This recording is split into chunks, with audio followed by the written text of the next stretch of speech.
Welcome to the Sydney Opera House, where we'll take you behind the scenes of this World Heritage listed masterpiece to show you how the magic of theatre comes to life beneath its iconic sails. Before we continue, I would like to acknowledge the traditional custodians of this land, the Gadigal people of the Eora Nation, and pay my respects to their elders past, present, but also emerging, as traditionally they would use this land to feast, sing, dance, and tell stories, which we continue today at the Opera House. The Sydney Opera House is one of the busiest performing arts centres in the world, with over 10.9 million people coming to visit the site each year. We also hold over 1,800 performances, with 2.1 million people coming to either see a show or take a tour. Opened in 1973 by Queen Elizabeth II, this building was designed primarily by two architects.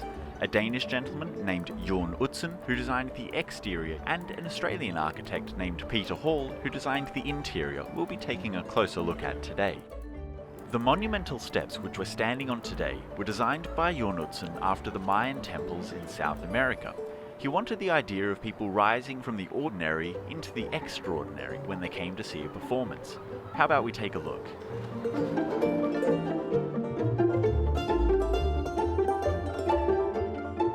The Opera House has over 1 million tiles. Now you may not know that there's actually two different types of tiles on this building.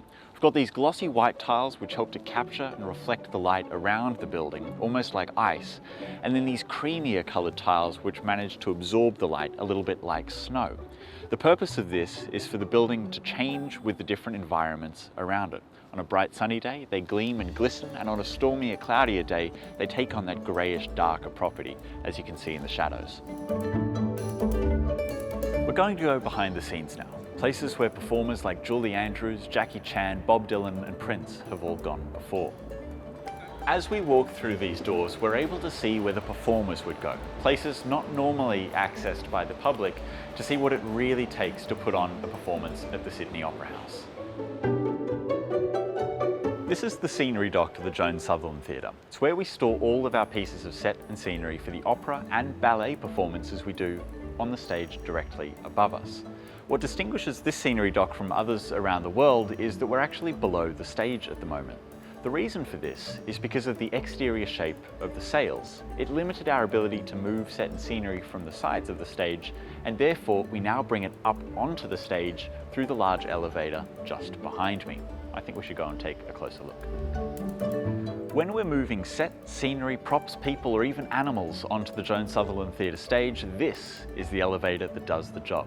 It can carry up to 20 tons worth of scenery in a single movement, and it does this using two halves of a synchronized elevator.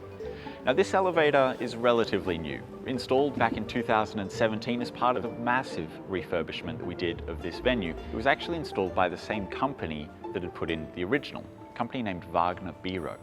Now, one of the very final tests that they did of this elevator just before installing it here was to make sure that that synchronization was absolutely spot on. They did this by using a glass of wine that straddled the gap. And believe it or not, there wasn't even a ripple.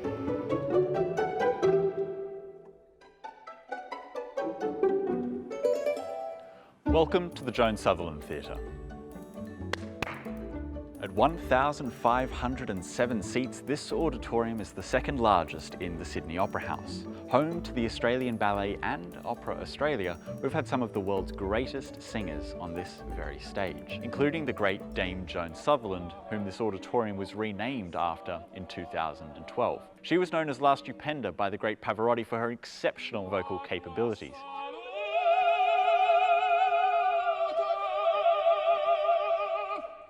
But we also use this venue for a series of other performances. Be it Vivid Live or other musical acts, this auditorium is perfectly laid out for it. The acoustic design of this venue was done by Peter Hall, the Australian architect. He shaped the roof after the roof of the human mouth so that as sound was projected up there by the opera singers, it would reflect to every single seat in the venue evenly, meaning it didn't really matter where you sat, you heard almost the same thing.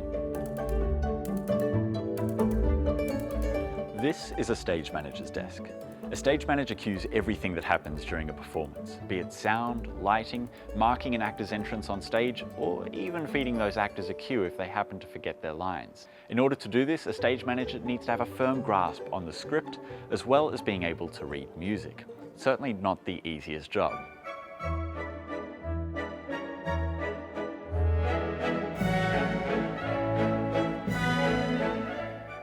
This is the orchestra pit, and I'm standing on the conductor's podium. What's so important about the conductor's role is that they not only need to communicate with the 85 musicians down in the pit, but also be able to see and communicate with the opera singers or ballet performers on stage.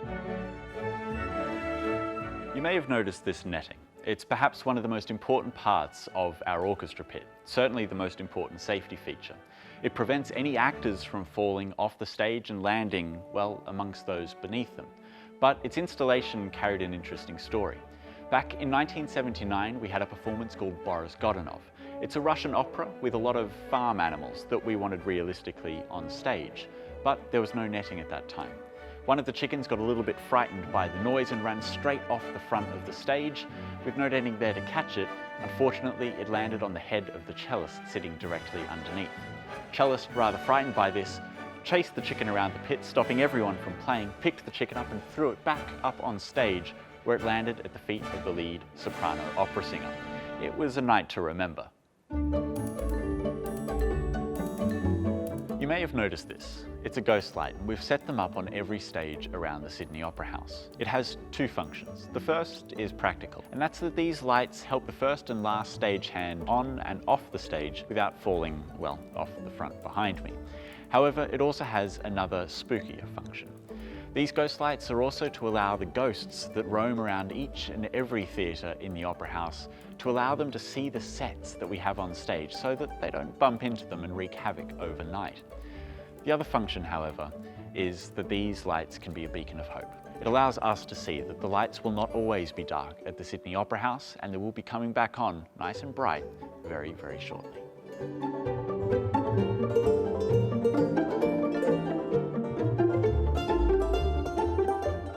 Because of the shape of the Opera House sails, it poses some challenges moving set and scenery around, but it does create opportunities in other areas. The fly tower is one of those spaces. Being able to hide set, scenery, lighting, or even people up above the stage gives us the opportunity to create rather dramatic performances, including last year with Madama Butterfly, when Opera Australia in fact suspended one of the performers from red rope as if entangled in a spider's web.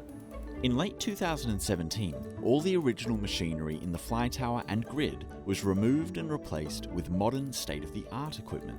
Before the theatre's renewal, stagehands were required to lift and pull flybars with thick ropes, the traditional rope and pulley method. Now they are fully computer controlled with double the speed and lifting capacity.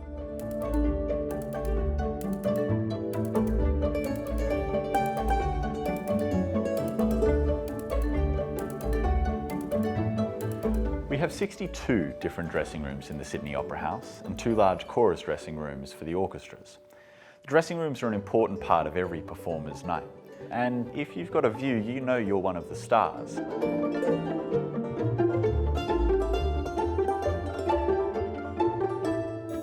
The Grammy Award-winning recording and broadcast studio is the engine room of the Opera House's digital stage, connecting its 6 internal venues and 2 outdoor venues via an advanced fibre optic audio-visual network. In addition to this, it allows artists, filmmakers and producers the ability to not only capture their incredible performances, but also live stream these performances to a much broader audience. In 2015, the Sydney Symphony Orchestra's greatest hits from Vienna concert was projected onto the Opera House sails and live streamed to thousands of online viewers in more than 54 countries.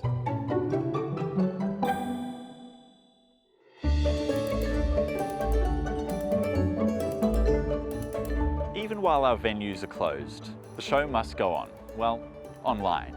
Every Tuesday, the Sydney Opera House releases a series of podcasts, full-length performances, talks, and even behind-the-scenes content like this very tour. So make sure you check that out. I hope you've enjoyed the tour. It's been an absolute pleasure having you around, and I hope to see you back here very soon.